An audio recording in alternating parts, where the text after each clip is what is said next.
everyone, my name is Lucy. Today I'm going to read a story called The Princess in Black and the Perfect Princess Party. That is book 2. Chapter 1. Pink balloons topped the castle towers. Pink balloons bobbed from the treetops. There was even a pink balloon tied to a unicorn's horn.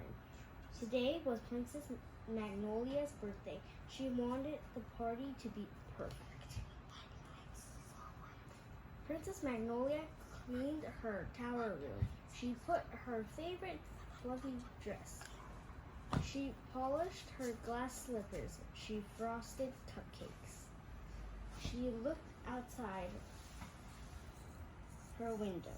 Her guests would arrive any moment. And then her glitter stone ring rang. The monster alarm, said Princess Magnolia. Not now. It was time for Princess Magnolia's birthday party. It was not a good time for a monster attack. Monsters did not care about Princess Magnolia's birthday. Monsters just wanted to eat goats. Stopping monsters was no job for prim and perfect Princess Magnolia, but it was the perfect job for the Princess in Black. Princess Magnolia ducked into the broom closet. She took off her favorite fluffy dress. She slipped off her glass slippers. Underneath, she was dressed all in black. She fastened on her mask. She was no longer Princess Magnolia. She was the Princess in Black. The princess is back, said the Princess in Black. She slid down a secret cut. She high-jumped the castle wall. 12 sparkly princesses were running towards the drawbridge. Her party guests. She hoped they wouldn't look up. No one knew that prim and perfect Princess Magnolia was also the Princess in Black. No one knew the Princess in Black's secret identity except for her faithful steed. He was a steed with his own secret. Everyone thought that Flimpix was a unicorn. After all, he had a horn on his head. Today, a pink balloon was tied to his horn. For the party, when Flimpix pranced, the balloon bobbed.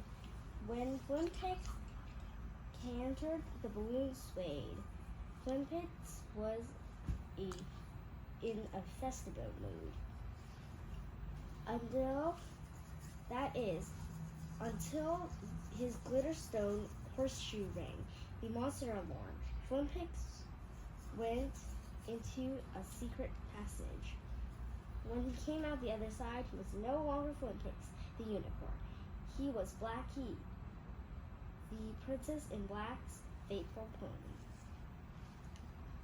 Blackie went to the usual place beside the castle wall. He waited for the Princess in Black to land on his back. Blackie was ready to fight monsters, but he kind of missed the balloon. The Princess in Black landed on Blackie's back. Fly, Blackie, fly, she said. Blackie could not fly. He was a pony. He was not a Pegasus. But he knew that when the Princess in Black said fly, she really meant run fast. And so Blackie ran fast. They zoomed through the forest. Just the goat boy watched over the gazing goats. He did not notice a tentacle creeping out of a nearby hoe. More tentacles followed. A monster rose up. Help, Duff said. The Princess in Black rode into the goat pasture. Bleat boats, said the monster gurgled. Huh? Said Duff. Huh? Said Princess in Black. The monster lifted a tentacle to its mouth. It coughed horribly. Eat goat, said the monster shirked. Ah, said Duff. Ah, said the Princess in Black. All monsters were the same. They only wanted to eat goats. They did not care about the princess's birthday. The princess in black pushed a switch on her scepter. It turned into a staff. Behave, beast, she shouted. Back to Monsterland. No, eat goats, it said. So the tentacle monster and the princess in black waggled battle. Flimple flip. Royal wangle.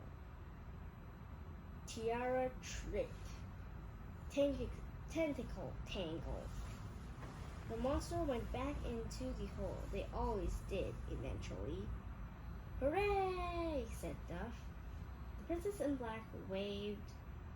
She and her pony raced back to the castle. Moments later, Princess Magnolia came out of the broom closet. Her hair was a little messy. She ran down the stairs. She opened the castle door.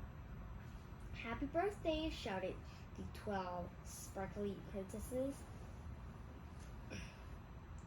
Princess Magnolia was having a wonderful time.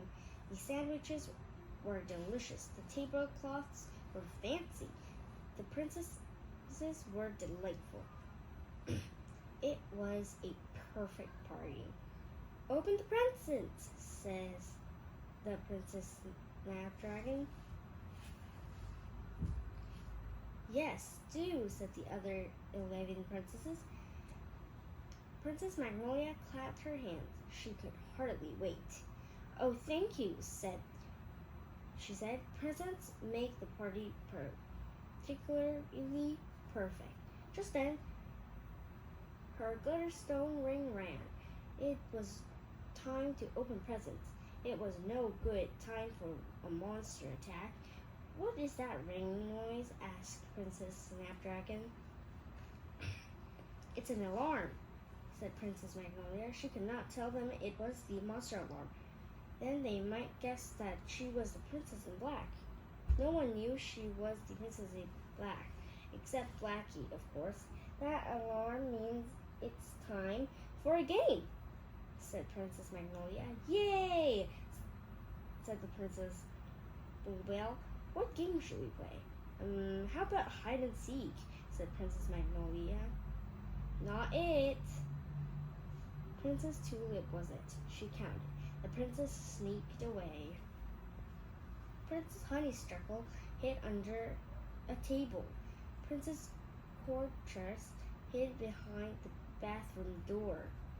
Princess Magnolia hid in the broom closet. Hide and seek made Princess Sneezeworth nervous.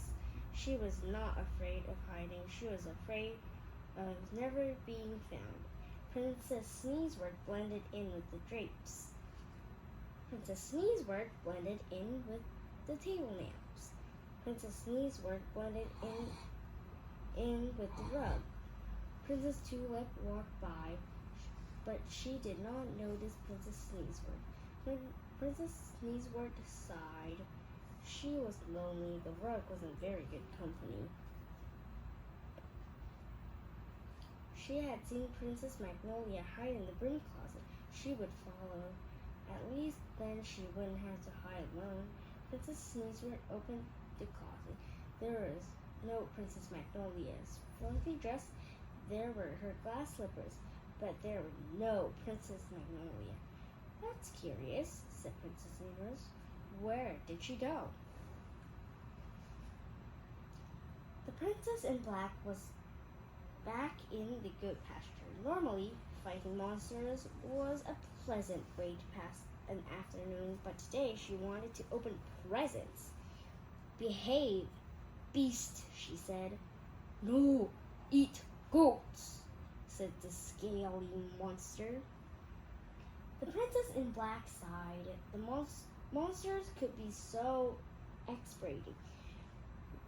When would they learn? She would not let them eat goats. The Princess in Black and the scaly monster wagged battle. Scepter spank. Pasture dash. Twinkle, twinkle, little smash. The monster went back to Monsterland. They always did, eventually.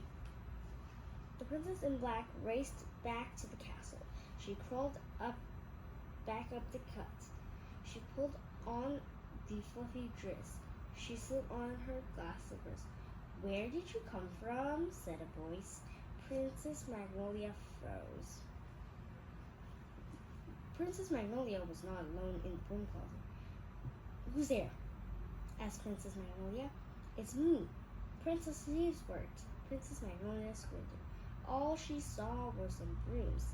The brooms moved. "Wow, Princess Sneezewort," she said.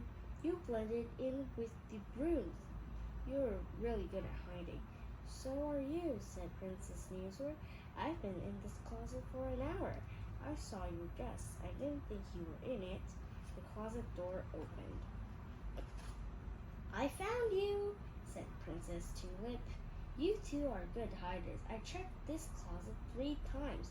That's curious," said Princess Sneezewort. "Shall we do presents now?" asked Princess Maylie. "We really should," said Princess Erofa. "Presents make a party particularly perfect." "Oh, goody," said Princess Magnolia. There were a ringing sound. "What's that noise?" asked Princess Orchid. "It's an alarm again," she sighed. Said Princess Magnolia. She sighed. It's time for the races." The princesses went outside. The princesses mounted their mounts. "Ready, set, go." Princess Magnolia and her unicorn, Flimpix, won the first race. Princess Sneezewort and her pig, Sir Hogswell, came in last. There was second race. Princess Bluebell and her Pegasus, Jollybuck, won. Princess Sneezewort and Sir Hogswell came in last. There was a third race. Princess Ziana and her stag, Santa Bear, won. There was a fourth race. Princess Apple Blossom and her antelope, Ed, won. Princess Sneezewort was always last. Sir Hogswell did not believe in races. Sir Hogswell did not believe in speed. Sir Hogswell believed in dinner, dessert, and good night's sleep. From the back, Princess Sneezewort could see all the princesses. She could see all their mounts, but she could no longer see Princess Magnolia and Flimpix. There was a fifth race. That time, Princess Magnolia came in last. She rode up behind Princess Sneezewort. Her hair was messy. Her glass slippers were on the wrong feet. "That's curious," said Princess Sneezewort. "Now is the time for presents?" asked Princess Apple Blossom. "I hope so," said Princess Magnolia, "because presents make the party." The ringing sound noise erupted her. "Another alarm?" asked Princess Sneezewort. "Yes." Princess Magnolia frowned. "It's time to do the maze. We can open presents after, I promise." The princesses entered the garden maze. Princess Sneezewort got lost. She thought she would be the last one out.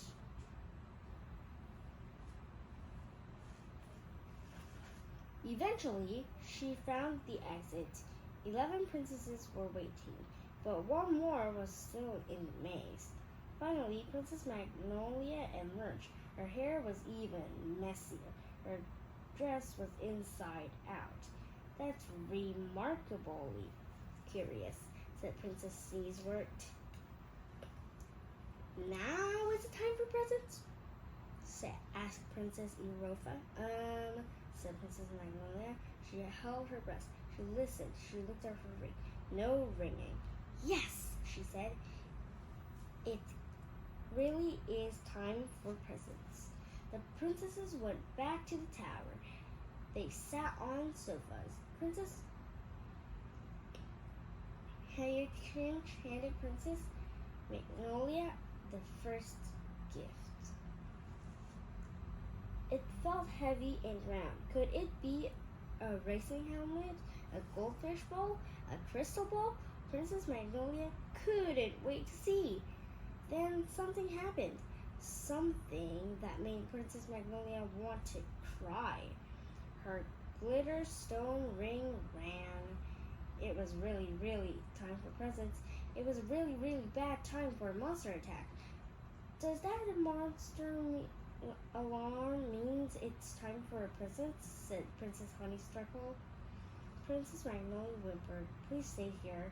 She said, I'll be right back. I promise. Princess Magnolia left her tower room. She sneaked into the broom closet again. She changed her clothes again. She went down the cut. She high-jumped the castle wall. Blackie was waiting. She landed on his back. They rode through the forest. They galloped into the goat pasture again. Yet another monster was terrorizing the goats, a pink monster this time. Roar, it said. Eat goat. No, said Princess in Black. No eating goats. I do not want to fight any more monsters today. I have had it. It is my birthday. And it's time for presents. Do you hear me? I said it's time for presents. The pink monster winched. Its ears rang. The princesses in black yelled quite loudly. The pink monster was questioning its decision to leave Monsterland.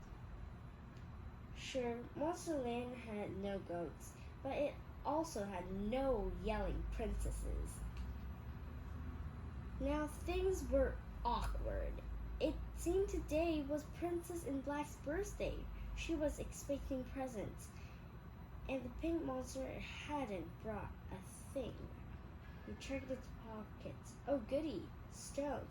Pink stones it had found in the cave. There were 12 of them. They would have to do. The pink monster held up the stone. The pink monster cleared its throat. Happy birthday, it roared politely. The 12 princesses waited in the tower room. Princess Magnolia was still gone. It had been a long time. Perhaps she's playing hide and seek again, said Princess Xena. They searched the castle. No Princess Magnolia. Maybe she's in the broom closet, said Princess Sneezewort. She was in there last time. They went to the broom closet. Princess Sneezewort reached for the door handle. Just then, Princess Magnolia came out. Her hair was extremely messy. Her dress was inside out and backward. One of her glass slippers was missing. Princess Magnolia, you keep disappearing, said Princess Xenosaurus. Every time it's time for presents. I do, said Princess Magnolia. Yes, you do, said Princess Sneezewort. Don't you want presents? Where do you keep going? Princess Magnolia looked down. Her hands were full of stones. She held them up. To get presents for you, she said. After all, presents made the party particularly perfect. She handed out the stones. There were one stone for each princess. They were clear and pink and very pretty. They're perfect, said Princess Sneezewort. Absolutely perfect.